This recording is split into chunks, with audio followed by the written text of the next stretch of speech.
PFAS and No, I haven't read very much up on it. I was just agreeing. Oh, yeah. Yeah. Sequel has their own water system, right? Yes. Yeah. So it's just residential wells they were finding PFAS in up there? Sounds like it. So I've got 8:30 and the mic is on. They didn't put my calendar stuff, they just have it live. No, we ran dark sides.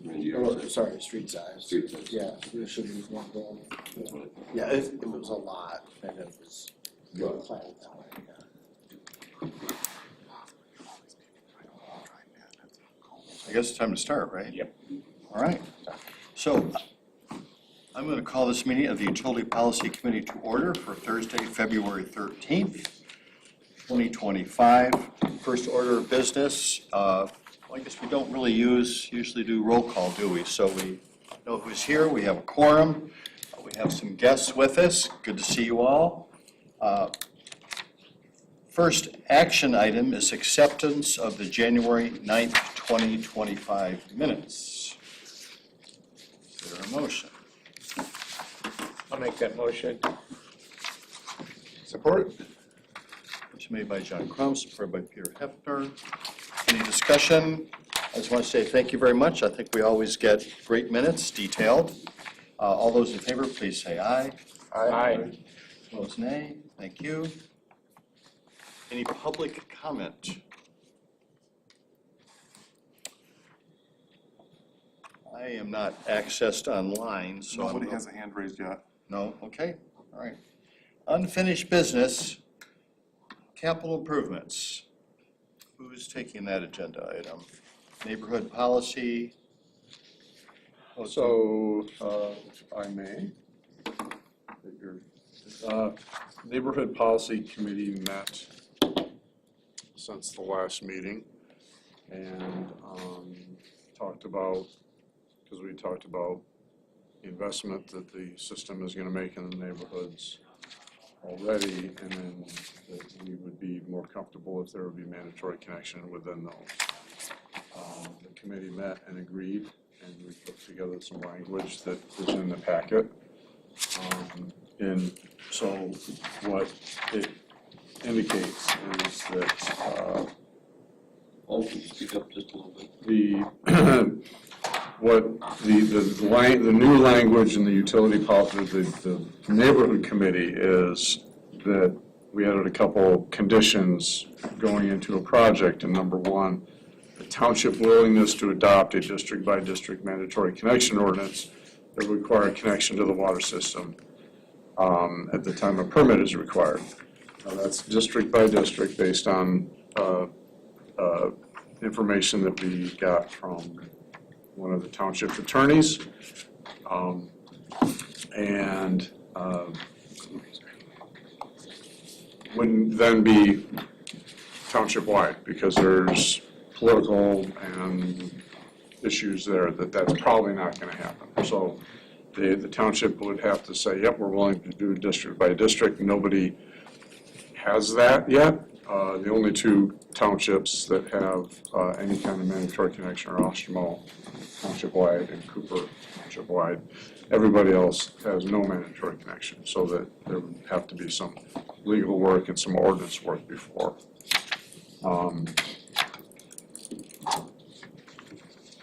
And then the advisory petition not only would have a map of the water main and an estimate of, indicate an estimate of cost, but also the cost for the homeowner to connect, because that would be the neighborhood policy number, which is about $7,000. The connection, the physical connection, James, which is $6,000 now, or gonna be $6,500. It's 6,000 now, it's projected to go up to 6,500 next time we consider an And order. all those numbers are gonna change through time. Correct. And then the system capacity buy-in fee and a $60 deposit. So all that would be on the petition, so the homeowners would know, this is the project, this is how much I have to pay. And when my well fails and I need a new permit, I have to connect. So that they would be going into it eyes wide open. And then if they get 50% or more, then we could put that on the capital improvement plan and move forward with it. So that's the only real change, is the mandatory connection part of it. And making sure that that's on the advisory committee, on the advisory petition. The committee was happy with the language. We have a regional commission meeting after this at 10:30, is that right? We're going to be discussing that with the regional commission. And with the regional commission's support, we'll bring it back for adoption at the March meeting. Thank you, Tom, very helpful. Any thoughts or considerations? We're looking at this proposed policy. Would you send this to me in Word? I just had a couple of things that you might consider changing in it, just wording. Changing the just, Yeah, where it says like they have to have a district by district or township-wide mandatory connections, there's some things like that in here that might clarify it. okay, so clarification. Yeah, not nothing changes in the policy. substantial. No. Also, I had one question on the last sentence where it said you can pay over 36 months. Is that a city thing or the city? Okay.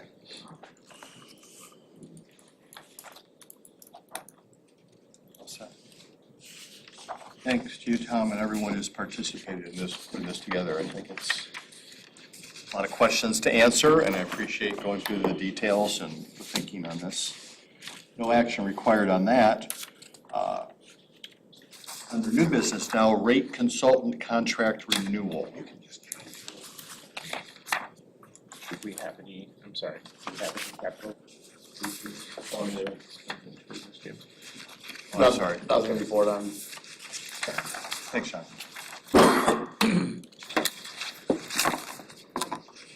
So who's taking the lead? On the rates, Yeah, on the I can if you'd like. new consultant.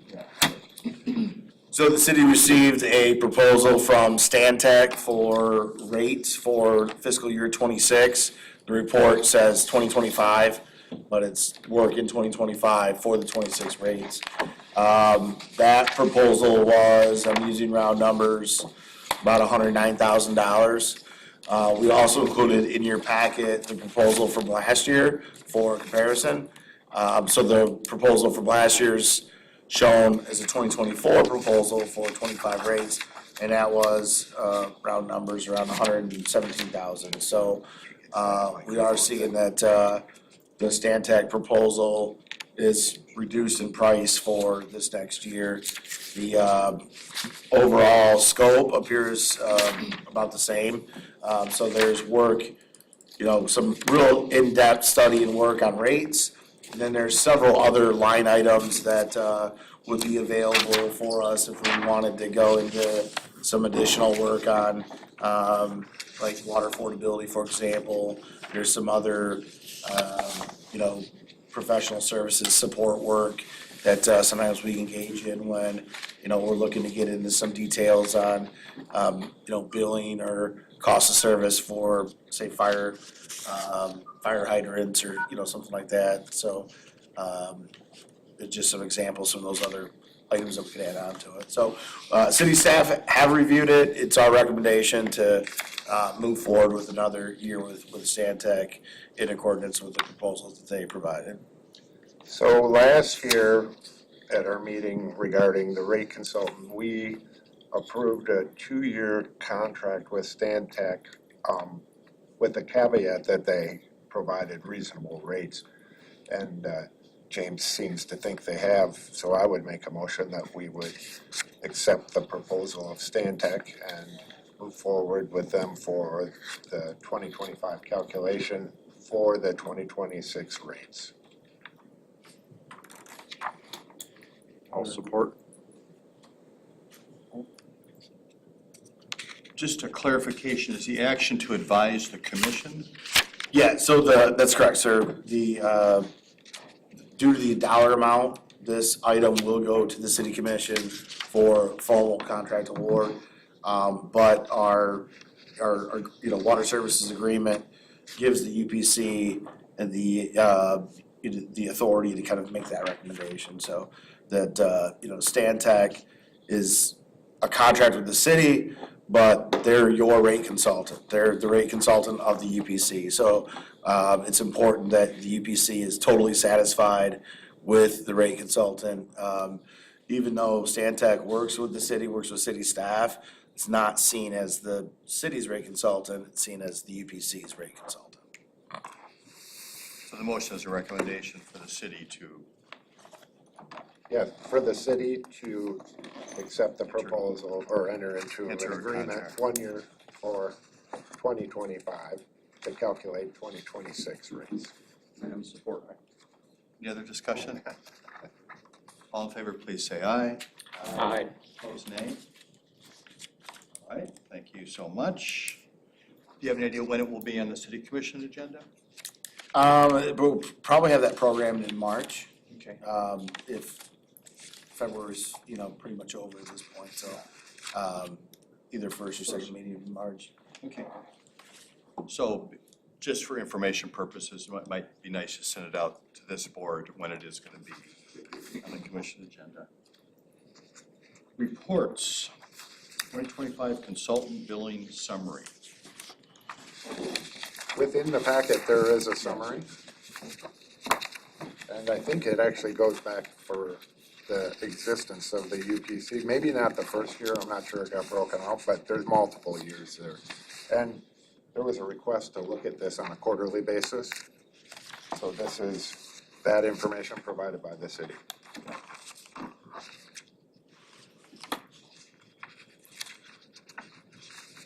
Did you go through that anyway, do you think? I think it's informational more than anything, or if there's concerns, all those invoices typically listed have been approved by this board. All right, great. James, are you up next here then with the? Yes, sir. Yeah, thank you, UPC members. So we do have included in your packet the annual report for 2024. There's a few different sections. There's a section we break out as director's report, a section that we break out as like an asset management report, and then there's a final, like a CIP section, which is it's just kind of part of that asset management report there as well. So I just wanted to hit some high points with it. As you walk through the report, you see from water produced and delivered to the system, 2024 was not a big year for us. It was, less than 2022 or about equal to 2022 in terms of, system capacity. A lot of that is due to the weather. We had a relatively mild, gentle summer in '24, so there wasn't a lot of demands for irrigation and lawn sprinkling like we saw in some of the previous years. Overall, there is a chart that gives you a long-term view on the water system. So we are up in terms of production if you look at over the last 10 or 20 years. So that is impactful, and that is something that certainly we're looking at from like a system reliability perspective. Some other things to look at, actual pumpage within district. Some things are starting to move around a little bit.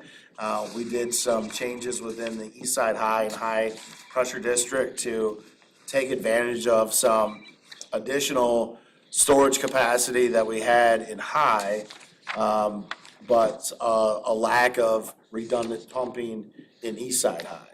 So that was why we put in the 33rd Street transmission loop and why we've revalved and made some modifications to Station 39 so that we could use Station 39 to go into either High or into East Side High. Those projects, and they were completed last year or kind of early in 2024, really helped the system out tremendously, including we just recently lost Station 25, had a total failure at that station, and it was out for over a 2-week period. So during that time, we use that 33rd Street transmission pipeline to pump water from 39 up into East Side High. So the system's getting, changes are being made to the system to support reliability and redundancy. It's a good thing, it's paying off. We're seeing that we're able to, maintain pressures and maintain flow.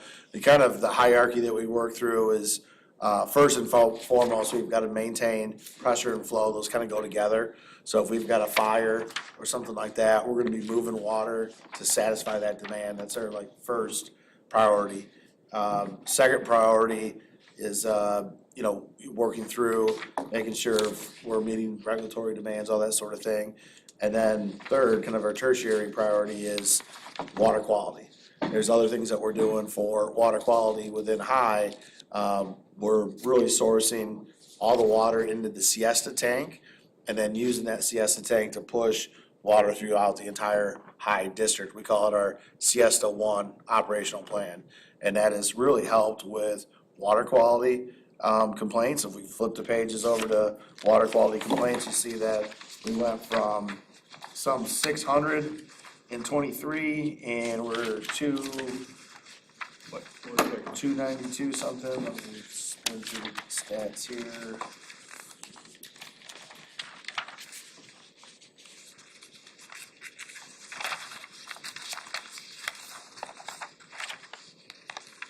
$260. See, let me find the exact page that we're on for that. It's right after the line graph of production.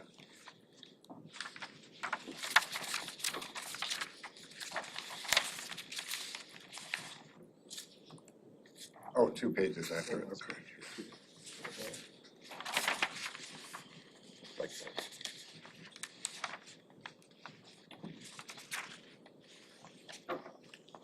So in 2023, we had 670 complaints, and in 2024, we had 260 complaints. Wow. Some difference in '23, we did pump more water, we did have to turn on some of our bigger boosters at '24 to push more water in, so when that happens, we have transient, acute changes in system demand where we're really increasing water flow. And when we do that in hot summer months, we stir the system up, so to speak, and we do see more water quality complaints with that. So we didn't have to push those stations as hard on the west side. That's really just a seasonal thing. But even outside of that, we do believe that our Siesta 1 operational plan within High has been very impactful. And if you look at High, just as a line item, we had 251 complaints in '23, 93 complaints in '24. So we think we're going in the right way with that. We're gonna continue to, work on that plan. We're gonna continue to, work the system in ways that are, one, we're always gonna meet fire demand, fire flow, regulatory, we have to do that. But once we've achieved those goals, our next goal is to, really try to shoot for improved water quality. So that's just kind of how we operate the system. So, first and foremost, fire, we're gonna hit it. And then we kind of, work on through. So that being said, there are times when we do see some acute aesthetic water quality issues. We've also had some big customer connections. We've had a big apartment complex, over 600 units. That construction took a little bit longer than we anticipated. We had a main that was completed well before the project. We had some stagnation issues. So the city and that apartment building have been working together positively. We've been doing a lot of things on the pipeline. We changed some valving, we did some ice pigging. We've got chlorine residuals up. We've got the water age down really low. So all the parameters on the city side are looking really good. And then we've been working through with that apartment complex to flush water heaters and do things to make sure that we're resolving all the water quality issues there.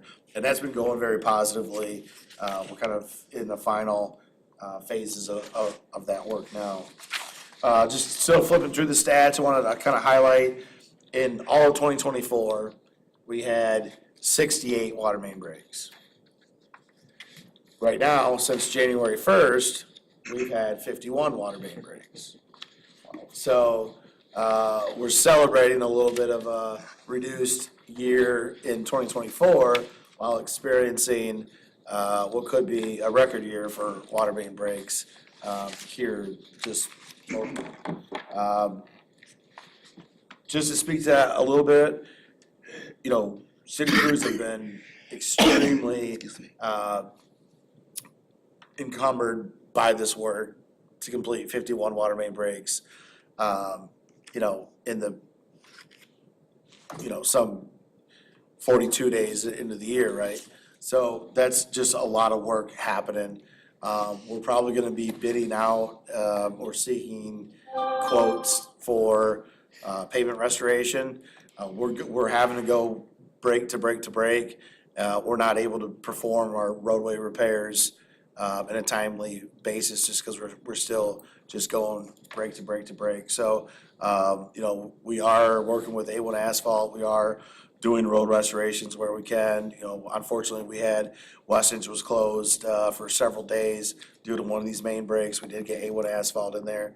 We did get that roadway open back up, but most of the local streets who've experienced main breaks are likely looking at a gravel temporary restoration until we can get in there and do that proper work. But that's, you know, that's why we're doing this work. You know, we've learned a lot about main break occurrences,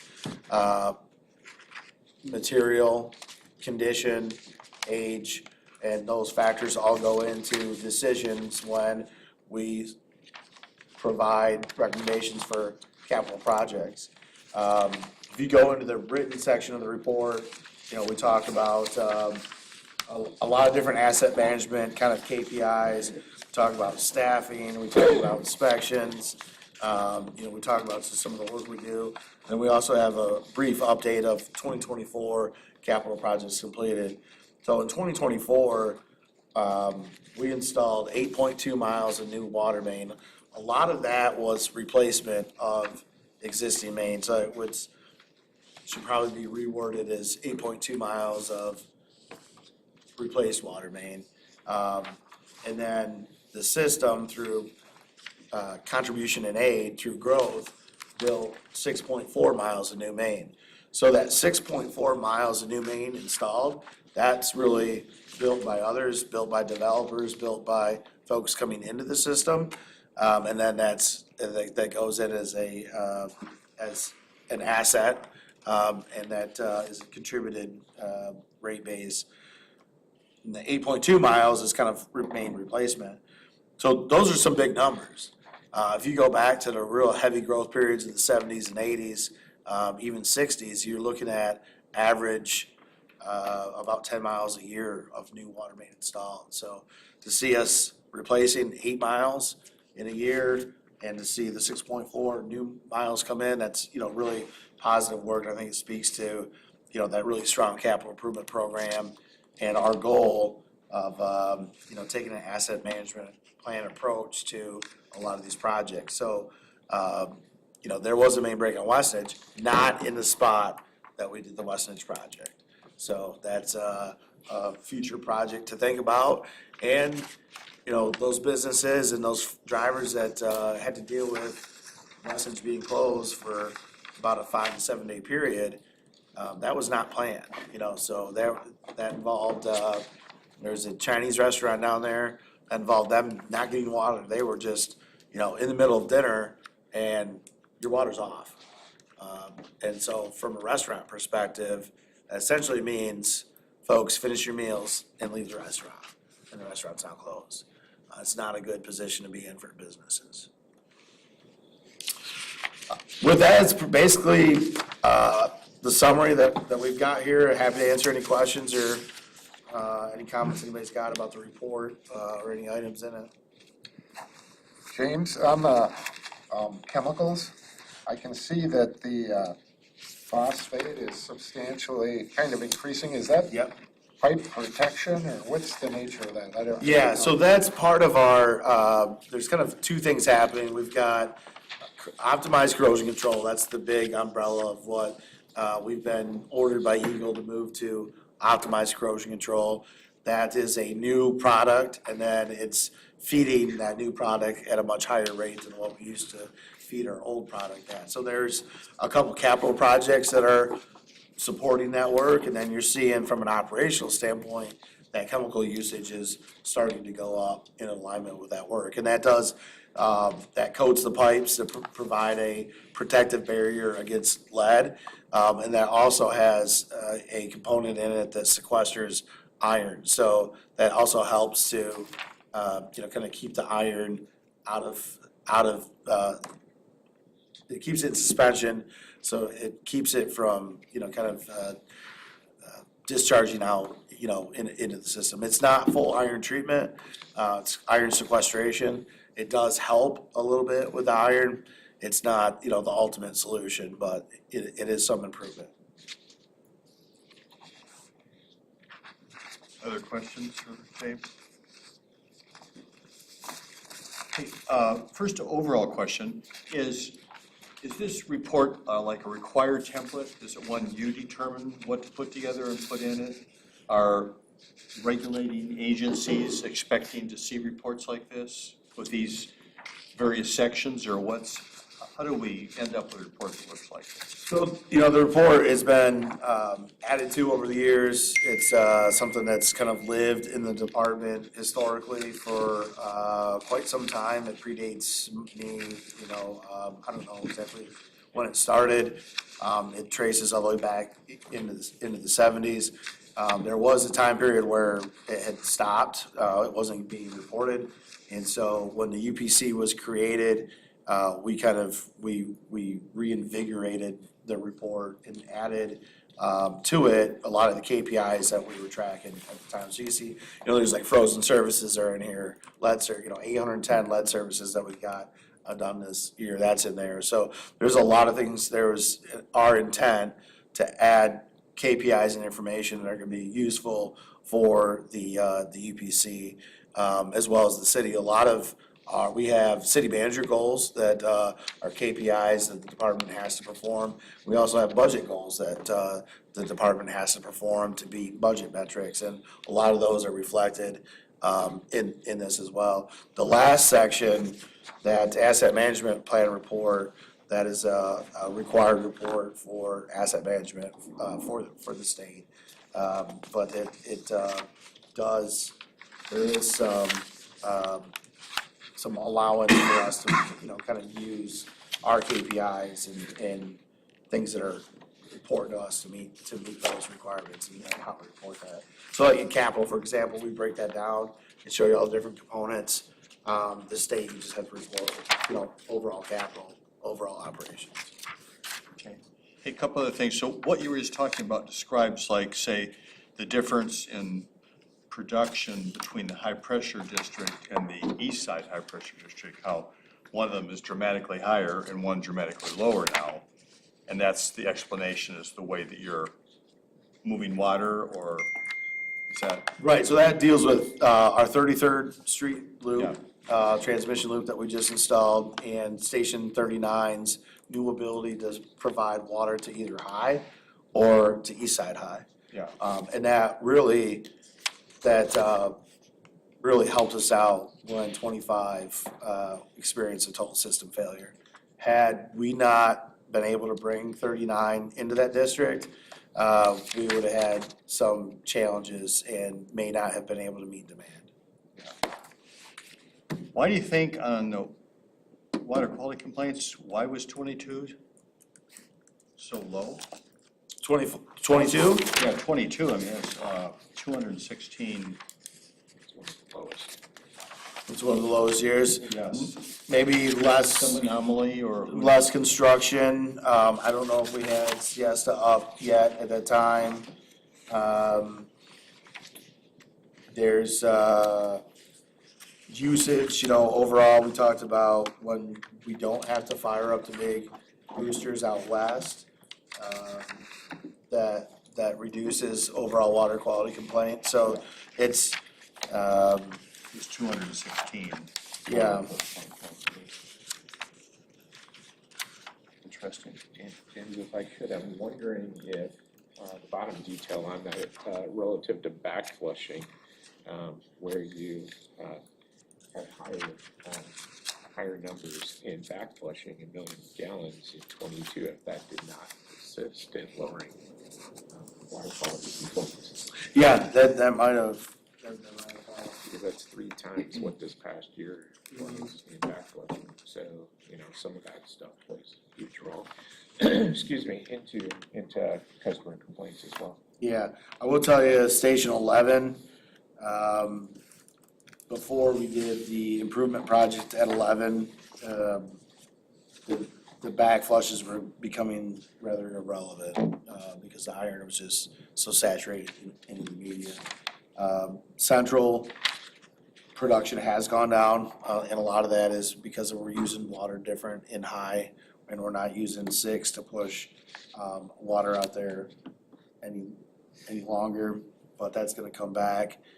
We do plan to use 10 to push water out, so you'll be seeing some more flow out of Central in 25 and 26.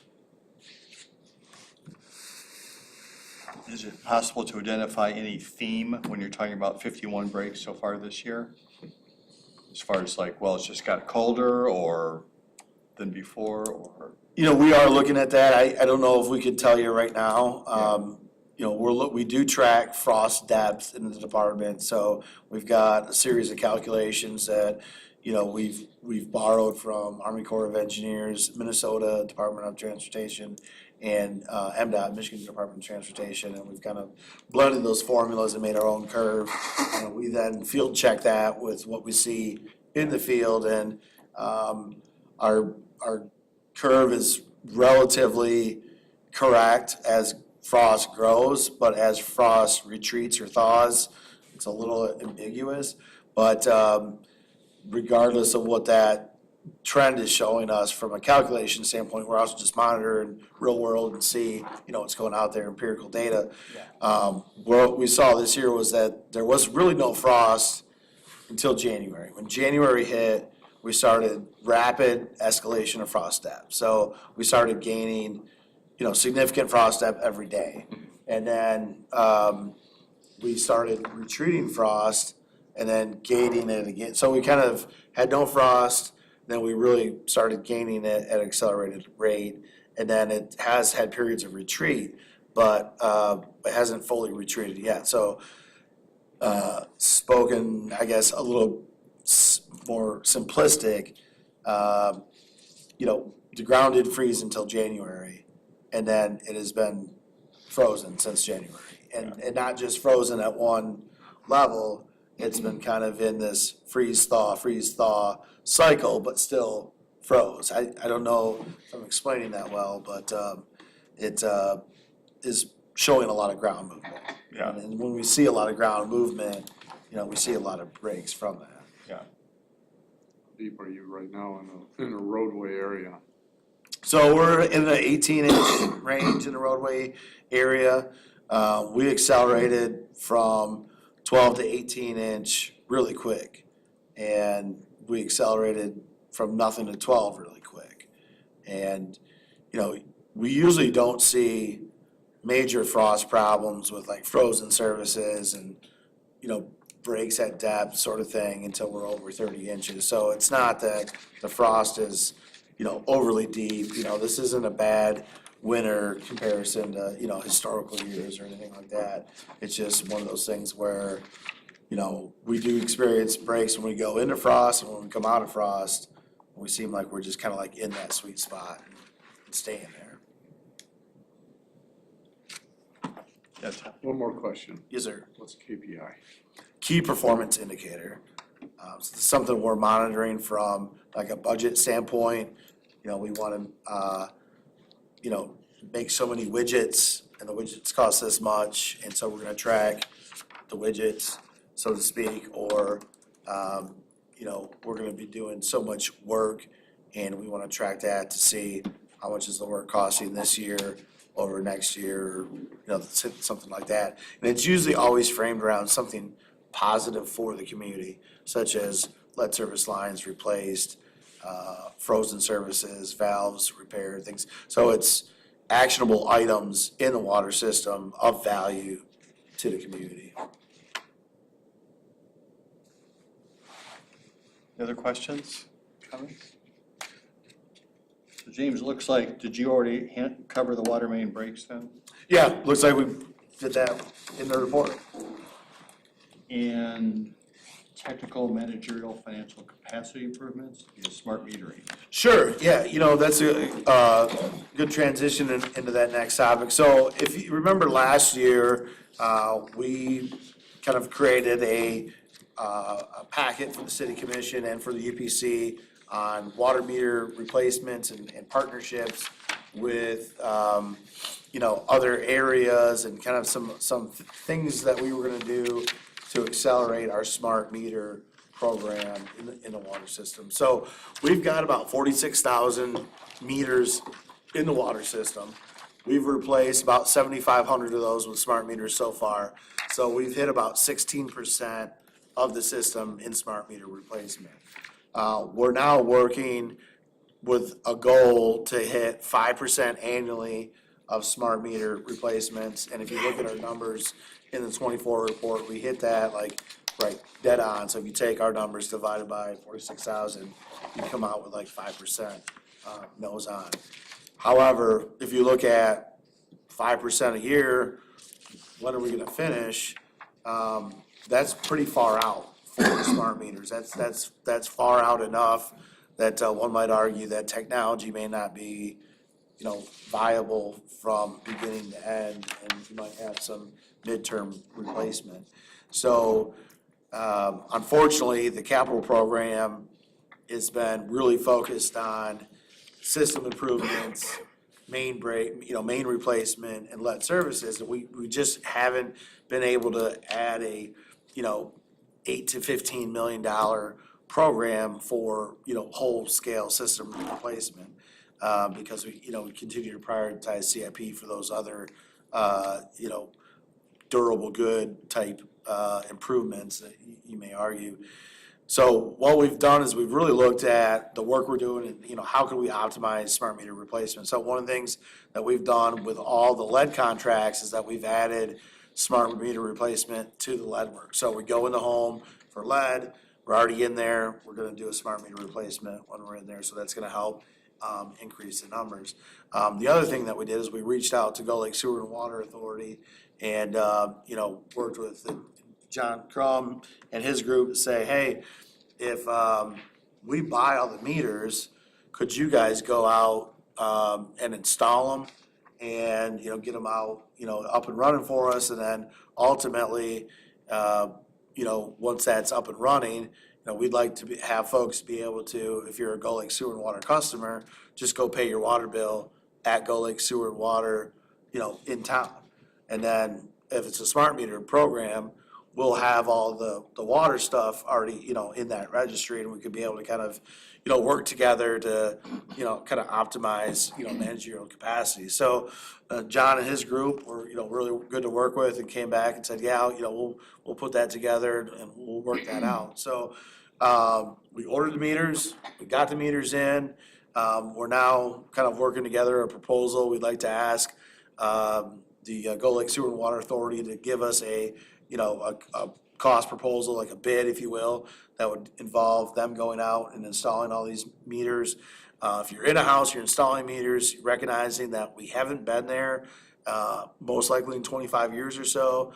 There's likely some plumbing code changes that may have happened or things may have been overlooked. So when we install a meter, we want to make sure that that installation meets our City of Kalamazoo standards as date of install and meets plumbing standards as date of install. So we've asked to include some plumbing costs for there. Minor things, just making sure that the meter's in the proper spot on the, on the wall with the connected piping, there's proper valving, that's there. So we're not talking about, we're gonna replumb somebody's house, but there may be, a foot or so of pipe that needs to be put in to make this work, and that is, technically licensed plumber work. We can remove and install a meter under our water licenses, but we can't do licensed plumber work, so there's a point where they cross. If there's plumbing in the home, this is not likely to be the case in Richland, but if there was, say, a lead interior plumbing, we can't connect to that lead interior plumbing. We would have to, have some copper installed within a small area to make sure that we're installing, into copper. So those are some examples of some of the additional items that we're looking at. So we're now in the process of, working with Gull Lake Sewer and Water Authority on that.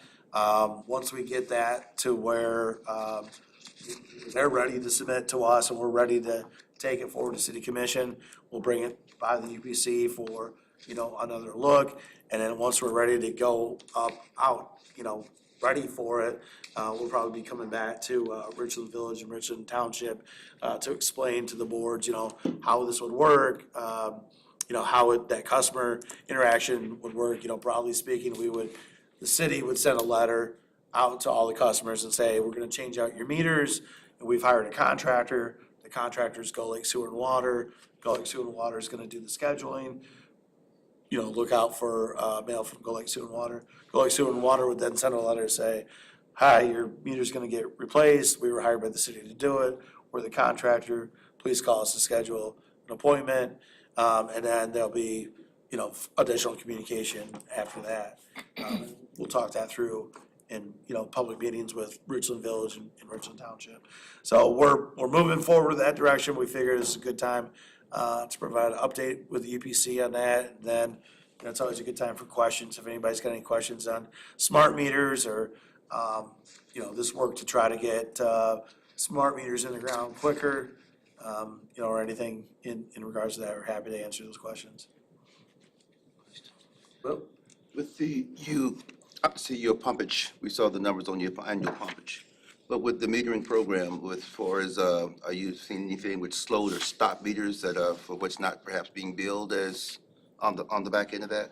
yeah, so that's a good point. We are seeing, broadly speaking, meters as they age slow. Slow or stop? And slow or stop. And, oftentimes customers aren't gonna bring that to our attention.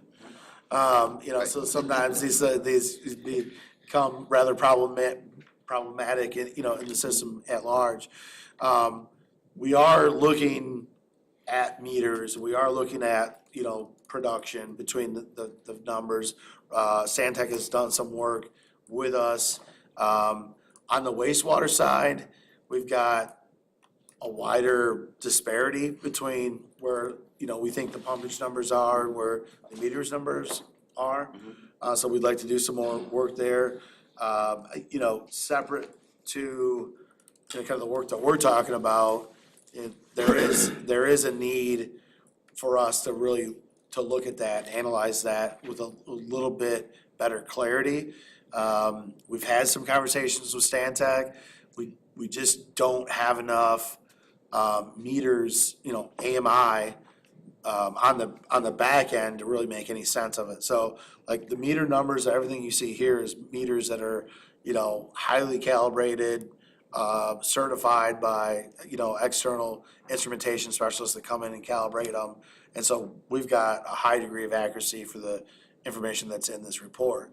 The meters in homes, like Will's saying, they're 25 years, some of them are 40 years old and may not be very accurate. And so we don't have a lot of accuracy and precision on that end of it when we try to marry these two numbers up together. Other questions? Yeah, Peter. James, I just had a question on the meters, and it lists out like all different types. Yeah. I was just wondering, like with a fire service meter, what would that be metering? Is that just if there is a fire, or is that something different? I just wondered, if it's only on when there's a fire, I just wondered if it's worthy of a $20,000 meter. Yeah, so some of these, usually on these fire services, we're not always putting the biggest meter. There's a couple different ways to do that. Some of them we do, we call it like a detector check, and then we do a 5/8 meter around it. So if the 5/8 meter, so if the fire service flows, it's gonna activate through the detector check and start registering flow on a 5/8 meter. Okay. That's the way we do most of them. There are different type of fire service installations, you know, all throughout the system. A lot of these bigger service meters, you know, would also be on areas where there's like schools and things like that that actually use the water. Okay. You know, that come in with a large service that would be doing it. But yeah, to the point, there is, the bigger you go, it's exponentially more costly. And even, so like a change out of a fire service, if it's got, you know, some higher end metering on it, is gonna be pretty expensive. Which would generally, you wouldn't be doing that, you'd be using that other concept. Generally be using that If other it's just concept. for that Right. purpose, okay. Other questions? I just, so just back to the swapping out the meters and that, which sounds like a pretty large undertaking. Is that gonna give us the opportunity for monthly billing in a portion of the system? So that's, yeah, so it's a great point. So we're gonna add 1,200 meters with the partnership with Richland Township, and Richland Village and with Gull Lake Sewer and Water Authority. We've got 16% of the system now, and we're adding 5% every year. We're making changes in the system of when your billing period is to align what we call, you know, like our billing zone, so to speak. So yes, we're on quarterly billing right now, but we bill every day. We have 22 cycles of billing that occurs. So one of the things that we're doing, and we're gonna do it when we do the metering in Richland, is put all of Richland into one like zone. So the zone gating is an important part. It's the next step before we go to monthly. Can't quite, you know, we're not at that critical mass yet to be able to go monthly, but I think we're certainly open to those conversations. If we've got smart metering in place, we've got zone gating up, and we've got the ability to do that, and that aligns with, you know, say, Gull Lake Sewer and Water and the townships in that area, if that could be a go, perhaps that's the first area that would go to monthly. We know that it's kind of a slow road that we're going down, and the end of that road is, you know, a very successful point of where we can go monthly, and that's certainly our goal. So we wanna make sure we're going down the road in the correct manner and path, and then, you know, when we get to that point, I think, you know, we're happy if someone says, hey, this group can go, do we want them to go? You know, the answer may be yes. If we get to, like the city at large, that's gonna be a big area, and that might not go as quick as some of these other areas. So that might be something that, you know, we continue to look at as a UPC, you know, continue to look at some of these other areas. If somebody's ready, you know, hey, do we break off and go? And I think we're supportive of that. Monthly billing would be, you know, so much better for customers. It's so much easier to deal with. We just gotta make sure that the, you know, front office and back office and zone gating, the AMI and all that is there and ready for it. Yeah, it seems like a really big lift. I agree with you that as the rates increase and you get your bills quarterly, then it starts to look like a really big bill that's coming one time.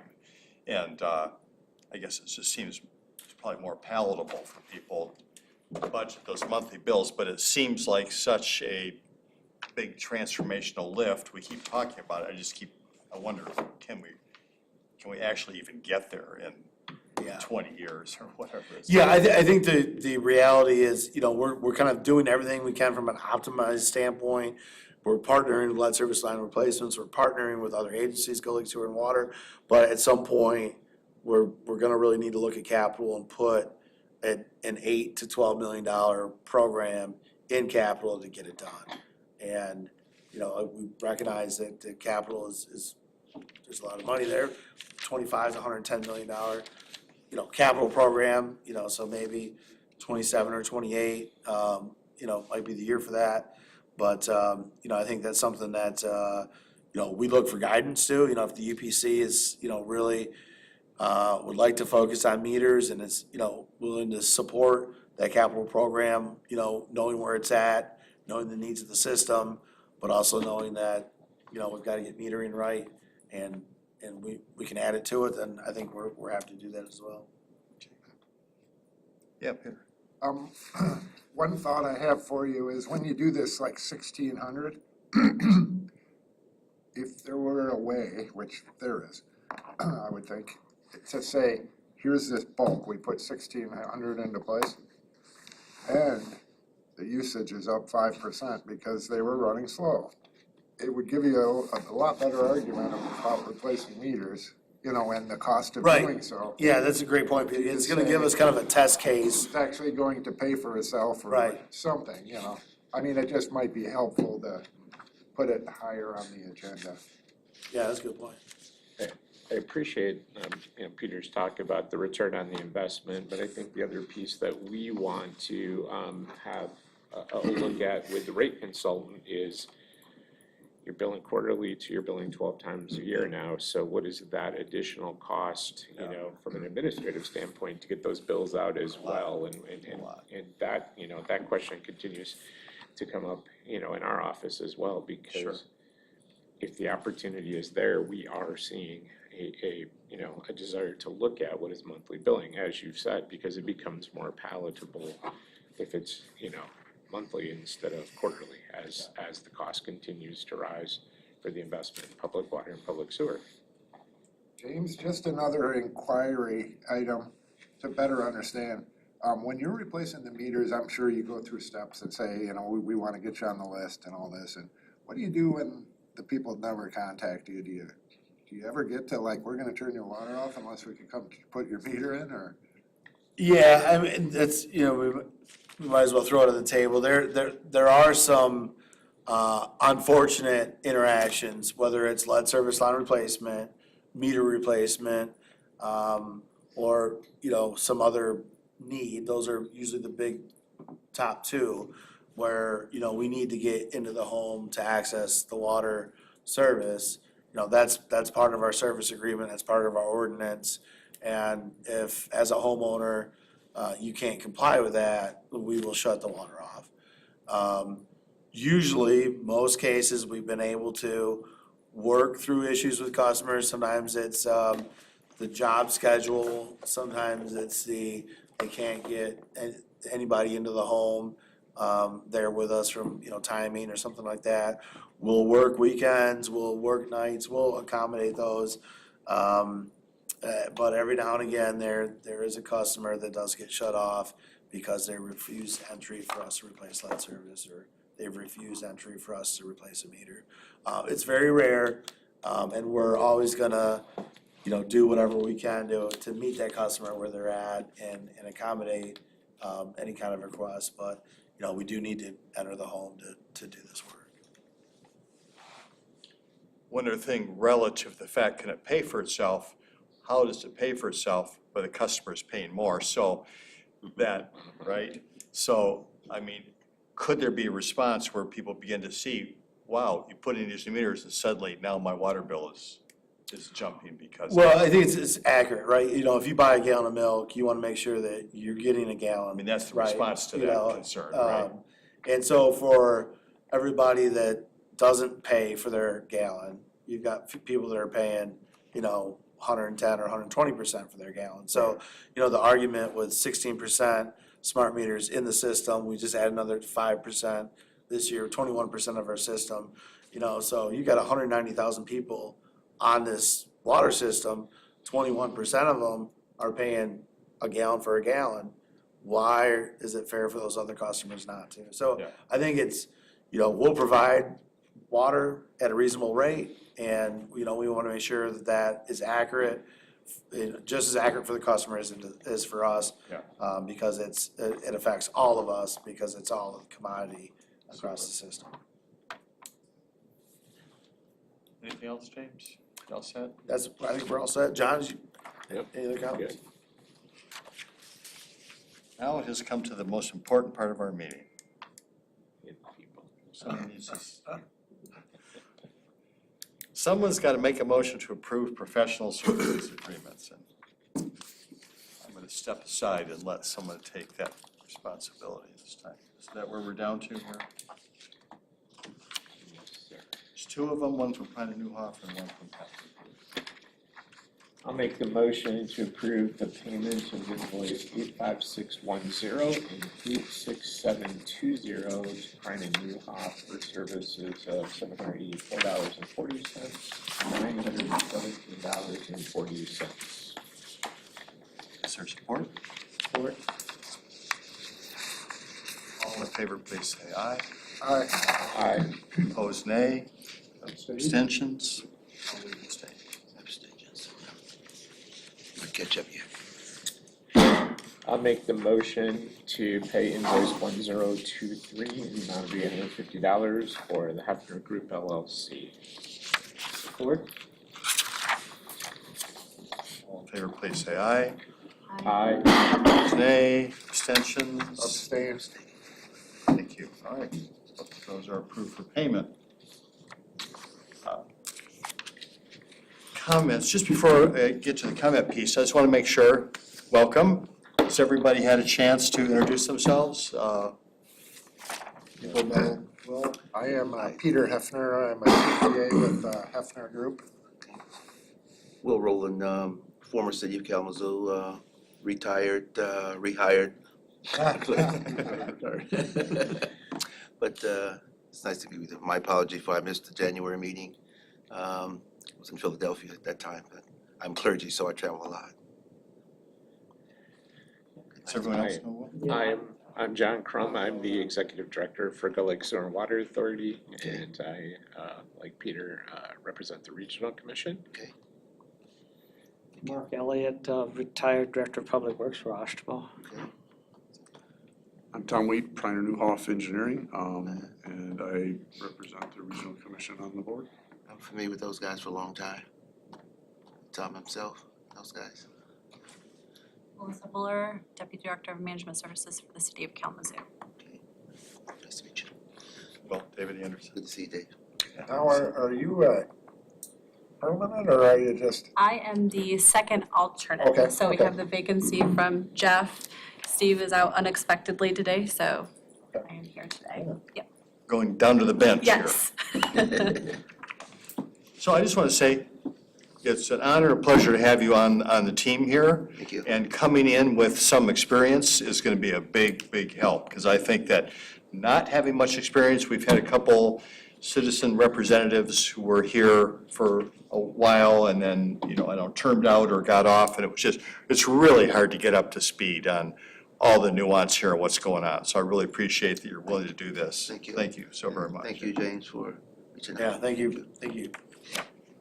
It's also a topic that, it's interesting to some people and glazes the eyes of other people. So this is, I can tell you're already interested and care about it. I appreciate that. Comments from committee members? At this point, comments from guests? Just one.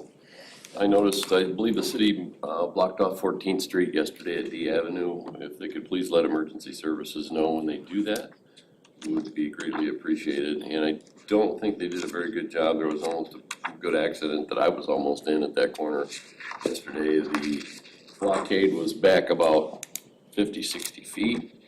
They went to turn, realized they couldn't, came back into almost the side of my vehicle when they realized they couldn't. So if they would tell your crews that when they do close the street, to make sure that they go right in, let our emergency services know. Just a question on that. Was that a water main break out there? No, I think it was a service connection. I just want to echo, appreciate Jim's thing, what he must be going through for this cold weather. My water system went down. The heater went out on the control panel. It was locked in at the temperature saying it still needed water. We had to shut the wells off or it had gone off the top and the rest. Try ordering parts. that was at -7. I spent 6 hours with a hairdryer but the last problem was is I couldn't get my keys out of the door to go home at 3 o'clock in the morning, so, but Jim, I appreciate and know what you're going through with the cold weather. One question I just had, on my budget, I'm going through it, and I noticed one big increase for me was the monitoring schedule. And they had Eagles had 4 more chemicals than I had, and the cost for those tests are really up for me. Do you see a lot of increases or different? Yeah, I mean, so that's a good point. In our annual report, it shows all the analysis that we do. We do over 24,000 analysis as a system a year. So that in and of itself is extremely costly. When, they add things for you to do, on your sampling, I record. got 4 new ones. You've got no choice but to do it, and, just like you, we've gotta comply with it, we've gotta do them. And so for us, we either, do we have the capability to do it ourselves, or is it something that's go to an outside lab? We're certified wet chemistry and we're certified microbiology, but we're not certified metals and we're not certified, toxics and organics, so we send all that stuff out, as well. So, we do pay via contract to Trace Labs and some other outside labs so that we can meet those requirements. Anyone else? I have Yes? a question about smart meters. Sure. Is it still state law that you don't have to I install smart meters? It was. Is that still the case? I don't believe so. If there is an option, if the homeowner would like to pay for a different type of meter, we could give them that option. That would include manual reads. So I don't have all the information in front of me. I know Battle Creek has gone through that and does have some pricing that, have that. The home has to have a meter, period. A meter, yes. Correct. But the smart meter, my understanding is that state law, you can opt out. So, Only because some correct. people have sensitivities. So, and but they don't. will have to pay for Yes. meter themselves. And if we Yes. look at that, they will pay substantially more because they're gonna pay for staff to come out by the hour to read that meter. Gotcha. Is that surveillance concerns around smart meters, or? It's not surveillance, but some people have sensitivities to the constant signal, or they have sensitive equipment or something. Yes? Yeah, good morning. I appreciated the conversation and walk through the report from Mr. Baker. I had just one feedback, is that I'm really interested in the monthly billing for users, and if we could help gather some citizen input about whether or not that would be something that they would find advantageous as well. I'd be willing to talk about how we could help gather that and make that a reality. I think for budgeting purposes, I think that makes a lot of sense. So, hey, just a question for me, James. In our drinking water revolving fund, any of that stuff, is that affected at all by budget conversations at a national level now? Or are those kinds of things that we're depending on kind of immune from that? We haven't experienced any of that. We haven't experienced any stoppage or slowdown. Is there with federal any of the support in stuff. any of that? There is some of the, if you remember, our 2024 project plan involved a lot of BIL funding, and then some state art funding that was sourced from federal funding. We haven't had any issues with those projects at all. It's still moving. And the projects that, we're currently working through, the administrative process with the Eagle. We haven't been put on any notice that anything is being looked at, or there's, any changes at all to anything. So far, everything looks good. Yeah, great. David, just not on the water side, but on the wastewater side, there was a one-day panic through USDA, Rural Development. People who have grants and loans through that, there was a few hours where they were saying, we're not paying anything on projects that were active. So, fortunately, that's been stayed or whatever, but there, anything that there's direct funding, grants or loans, there was confusion for a while. So I just want to thank the whole board for taking your time to pay attention to this important topic. All the guests that show up, thank you, and our great support team that makes it all happen. And we are adjourned. Thank you.